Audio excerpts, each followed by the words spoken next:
day 5, I think. It's Wednesday, I think. I have no idea. We have to look at our phones periodically to tell us these things because really have no idea. Plus, everyone at home is 8 hours, 7 hours behind us. So it's actually kind of fascinating because we wake up in the morning and look at the notifications from last night, and then there's not any for a really long time, and then all of a sudden we look and there's 45 notifications, and it's like, hey, everyone's awake. Good morning, everyone.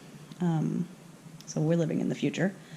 But speaking of the past, this morning we woke up in Amsterdam. We got up and we got ready and left our houseboat, which was sad, but started riding, went to breakfast, got to observe from breakfast the insanity that we'd seen in videos but hadn't actually really witnessed in person of rush hour, people going to work, and don't even understand how that could possibly work, but it seemed to. Nobody hit each other.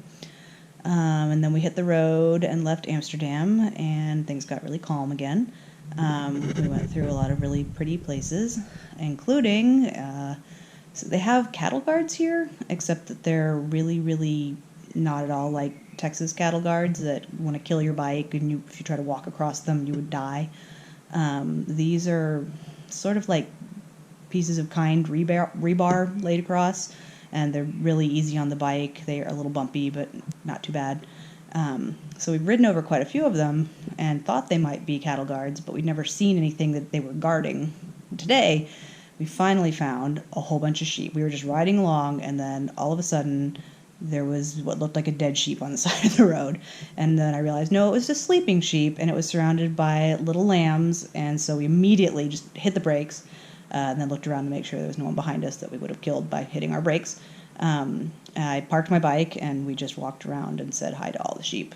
It was probably an eighth of a mile of just nonstop sheep on the side of the road, and it was pretty magical. And yes, we're going to go live in that section of road for forevermore.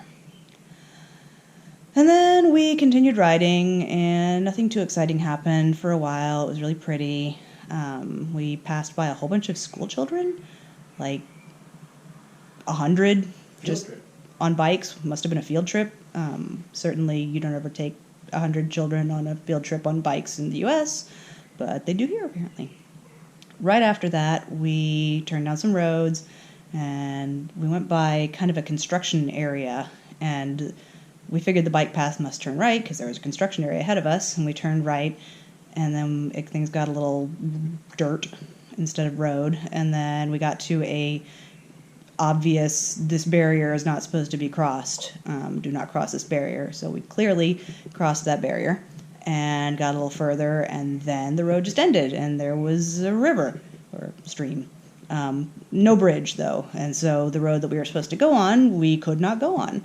So we had to turn around, and at that point, if it were me, I would have probably just given up and called an Uber, the Dutch version that comes to the middle of nowhere, and just gone back home, like to Texas. But Matt, because he's good with directions, got us out of there, got us back on a road, and got us back to where our navigation could actually figure out where our route was and put us back on the road. So we probably added maybe 3 to 5 miles, so not bad at all, but it was a little bit scary. We're using this piece of software called Komoot, K-O-M-O-O-T, yeah? Mm-hmm. And it's actually kind of amazing. And basically, it's Google Maps, except smarter, gives you more information, knows more, but it's sort of like a combination of Google Maps and Waze. People can submit things, so Matt is going to submit that road does not exist currently. But it's actually kind of fascinating because we're basically depending on Komoot to tell us where to go. Matt has looked at the maps and has a rough idea of where we're going, but we're just following what it tells us to do. And we woke up one morning at the Hook of Holland and said, hey, Komoot, tell us where to go. And we ended up in Amsterdam, and it was kind of magical. So thumbs up to Komoot.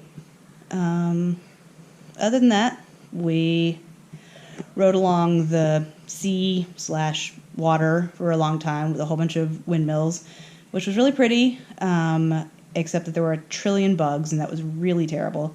It was basically gnats. And Matt would ride in the front and block a lot of it for me. So it was not as terrible for me, but it was still pretty terrible. couldn't open our mouths, kept getting in our eyes and our helmets and just covered with them. So that was not a super high point, but it was really pretty. And we had lunch in some town. It was a non-mentionable lunch. And then we continued on and came to Emmeloord, which is where we are tonight. Our house that we're staying in is adorable. I would love to stay here a couple nights, but that's not how this trip works.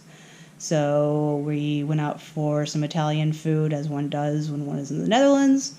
And now we're back home and are going to sleep. I'm hoping to sleep tonight. I seem to be on an every other night schedule where I sleep solidly one night and then not the next night, so I should be due for a good sleep tonight. And tomorrow we head towards Groningen. So we will see you guys then. Good night.